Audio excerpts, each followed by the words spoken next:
focusing now on the defence industry and specifically on Denel Saab Aerostructures, part of state-owned arms manufacturer Denel.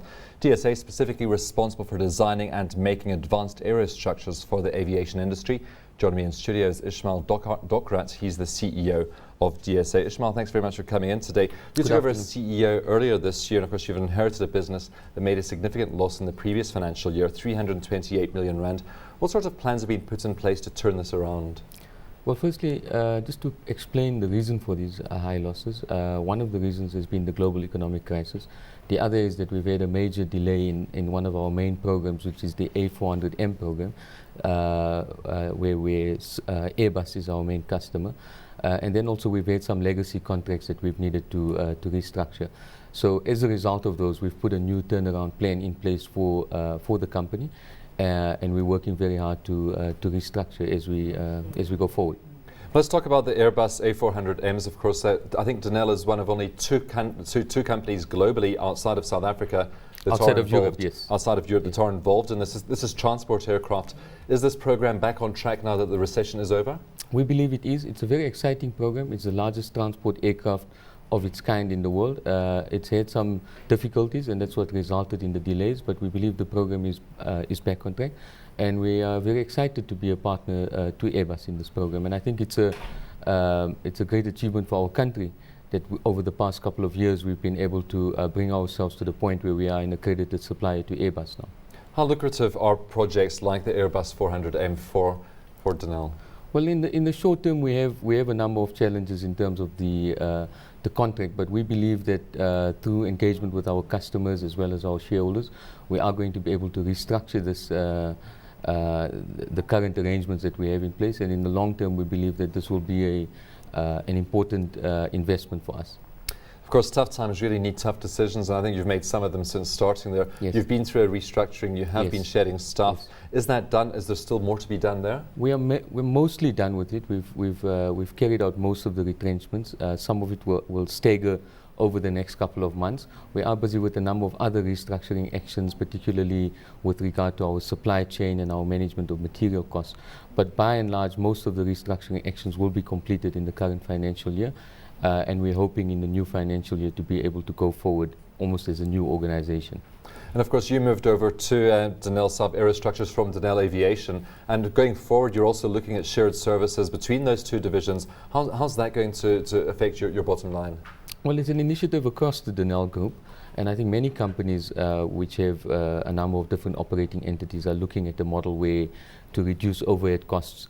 You look at areas such as human resources, finance, IT, and so on to see how you can share those services. We think that it will have an impact on our cost structure, and overall we're making every effort possible to reduce costs in order to deal with the tough economic times we face going forward. When would you expect to become a profitable division within Denel? Okay. Look, I mean, the Denel Saab Aerostructures business is very challenging. It's not going to be a quick turnaround. It's a difficult structural challenge, and it will take a number of years before the business will break even. We think conservatively that it's going to be 5 years before we break even, optimistically 3 years.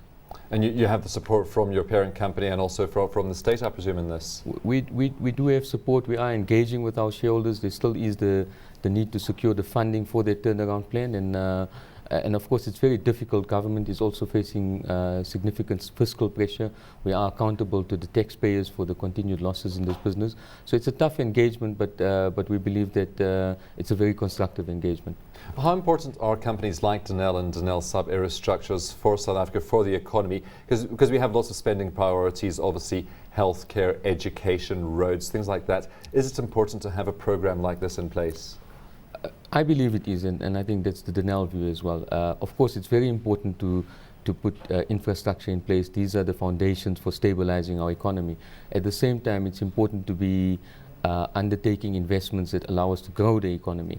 Denel Saab Aerostructures represents our aspiration in the aerospace industry to achieve advanced manufacturing capability.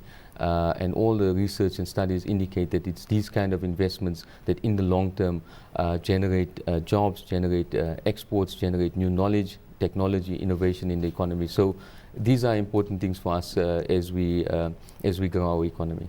And of course, aerospace has been identified in the new Industrial Policy Action Plan as a growth area for South Africa. Who's going to be throwing the resources at it? Will the DTI be helping you? Will other state bodies be helping you there? Yeah, effectively, the key stakeholders that we engage with in government include the Department of Public Enterprises, Science and Technology, Trade and Industry, National Treasury, and the Department of Defense. And we've been working very closely to bring about a greater level of alignment and coherence between these different government departments to ensure that we can actually align ourselves to the implementation of the industrial policy objectives insofar as it relates to the aerospace sector. What sorts of recapitalization does the business need? At this stage, it's in excess of R1 billion.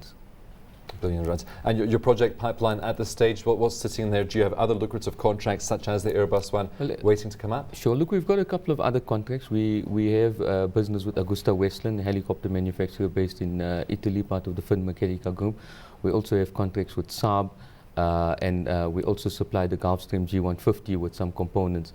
At the moment, the main objective is to restructure the business to scale it to achieve, to meet our current order book. So we're not at this stage hoping for new revenue to solve the problem, but in the medium to long term that will become an important objective. And you do have, just to repeat, you do have the commitments of your parent company and of the state behind you? Well, yes.